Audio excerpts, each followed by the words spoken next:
So The Last of Us has come and gone. The dust has settled over The Last of Us TV show by HBO Max.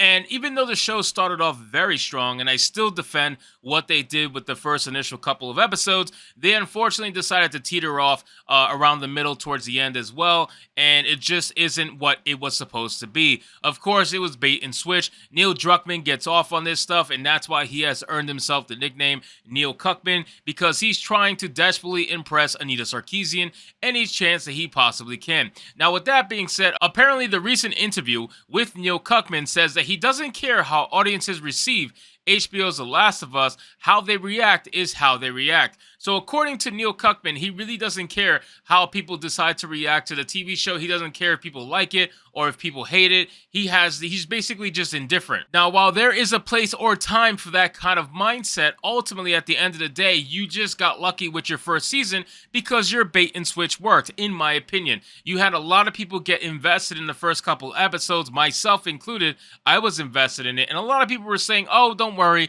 it's gonna get woke, it's gonna get woke eventually, and it barely got woke ultimately at the end of the day, but it just became something that wasn't what the game was, or at least anywhere close to. You started off so close to the game that you were basically doing one-for-one shots, which I thought was really impressive, and I gave them rightful praise for doing so, but unfortunately, they have veered off so much that I just really can't praise it anymore. On top of that, one of the actresses literally said, if I don't like it, don't watch it, so I haven't watched it since. I literally dropped it at the end of episode 6, if I'm not mistaken. I dropped it at the end of episode 6, and I haven't touched it since. So it says, Neil Druckmann says he doesn't care how audiences receive The Last of Us TV series, arguing that their reactions are beyond his control, which ultimately it is, but it's not. You know what I'm saying? So he obviously has creative control over the actual TV show and works alongside the showrunner himself. But unfortunately, you do have some say in what people say about your show, because what you decide to do with the show ultimately will create what people say about the show. You were getting praised nonstop during the first 2 episodes because you kept it so damn close to canon. It was honestly incredible. But then everybody saw through the lining because we basically got fed this bullshit story between Bill and Frank that everybody knows is just completely untrue from the games, and the rest went downhill from there. So it says, in an interview with GQ, Sam White, Craig Mazin, executive producer, director, and writer, co-creator of HBO's The Last of Us TV, was asked about adapting the second game, given that it relies heavily on perspective shifts that are unique to the agency of video games, whilst making sure that these perspectives aren't lost in the passive medium, which is another thing too. So apparently they're going to be creating multiple seasons for part 2, and I think that's pretty funny. It's pretty obvious why, to me, that they rushed part 1. They literally rushed throughout the entire first season. They should have took their time. They should have did 2 seasons for part 1, 2 seasons for part 2 at the minimum. That's what they should have did. But they rushed through season 1 because Neil Cuckman is so desperate to get to Abby. He is so absolutely desperate to bring about Abby and really have his way with this thing. It says, oh, it's not lost, Mazin replied before laughing alongside Neil Cuckman, also executive producer, director, writer, and creative director of the original Last of Us game. I think we know what we're doing on this one. It says, I'm not saying that in a snarky way. I'm saying that in a hopeful way, Mazin explained. There are going to be things that are going to be different, and there are things that are going to be identical. There are things that are going to be added and enriched. There are some things that are going to be flipped. Yeah, I'm sure there is. Our goal remains exactly what it was for the first season, which is to deliver a show that makes fans happy. Mazin insisted, we got an incredible returning cast. It's a daunting task, but Jesus, so was the first season. You can't make everyone happy, but we made a lot of people happy, and that's our intention, to do it again. And listen, you may very well be correct. At the end of the day, you probably did make a lot of people happy, and most of the people who you made happy were people that probably never played the games in the first place, and that's what this TV show was aiming for. You guys gotta remember, this TV show was not aiming for the fans of the video game, okay? They were aiming to try to bring in as many normies as possible, like fans of The Walking Dead or something like that. That's what they're aiming for. They don't care about going after the gamer. They're trying to go after the people who don't play games, the people who watch TV. That's the whole point of them adapting video games like this. So it says, this prompted White to ask, do you think a TV audience will react in a similar way to where the story goes? Justifiably or not, a minor portion of the gaming community reacted incredibly negatively to the direction of part 2.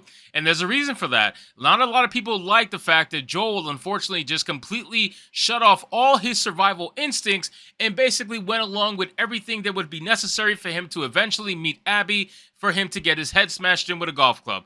That's essentially what it is. This man turned off every survival instinct. He turned off every suspicious nature of his own personality, turned it off completely, and ended up getting himself ransacked in the head with a golf club. And it's something the original Joel would not have done, but this version of Joel decided to do it because Neil Cuckman needed to make Abby a thing, and the only way he would be able to make Abby a thing is if he made her kill the original character that was the one in charge, which was Joel. It says, I guess to go back to the earlier Todd Phillips quote from Craig, which is like, I don't care. How they react is how they react. That is completely outside of our control. Druckmann flippantly replied, so how do we make the best TV show version of that story? That's the problem that we wrestle with every single day. Cuckman seems to be referring to Mazin paraphrasing Phillips' quote, not every movie has to serve as every audience member's need for completion. Returning to the interview, Mazin followed up, to the extent that the storylines move people to rage, confusion, or disappointment or anger. Well, that, I suppose, is preferable to the worst possible outcome, which is indifference. There's been a whole lot written about the third episode of this season, and it's an episode we're very proud of, and it moved a lot of people. But did it really move a lot of people, though?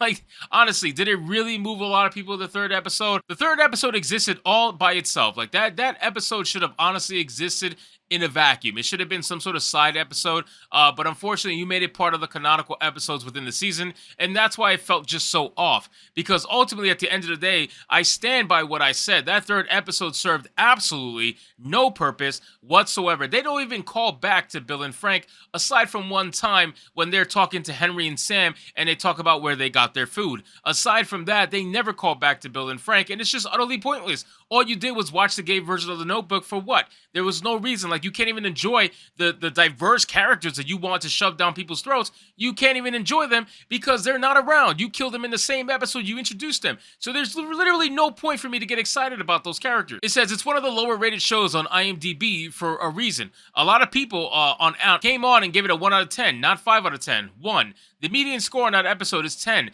and that mean is an 8 or something, and that's because there are incredibly strong opinions one way or the other. But I would much rather have a show that lives off of 10s and 1s than a show that lives off of 5s, Mazin argued. Now, I understand that completely too, and ultimately, at the end of the day, I get the fact that indifference would probably be the worst thing you can do to that TV show, and that's why they go for these headlines. That's why they try to keep the rage clicks going. That's why they try to keep those particular headlines about LGBTQ characters and everything going, because they know that people are going to make videos on it. They know people are going to talk about it. Ultimately, it's going to get them in people's mouths, and that's what they're aiming for, because then they will not be able to fade into indifference. But the thing is, what's happening is that people are watching more and more TV shows through the eyes of their favorite YouTubers. So when that YouTuber watches a TV show for them, that one person who watches it prevents thousands of other people from not watching it. And ultimately, if you get enough people doing that, you have a lot of people not viewing the TV show they could have. So there is a silver lining to all of this in the aspect of trying to like necessarily hurt HBO Max or whatever the case may be. But ultimately, I think The Last of Us is still going to have strong viewership. It's just an IP that just has that kind of name.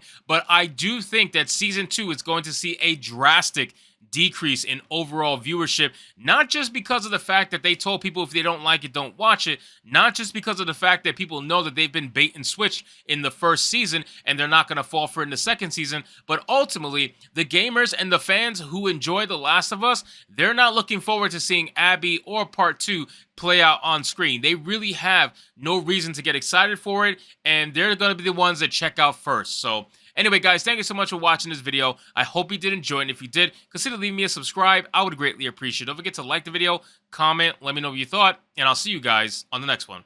Hypnotic out.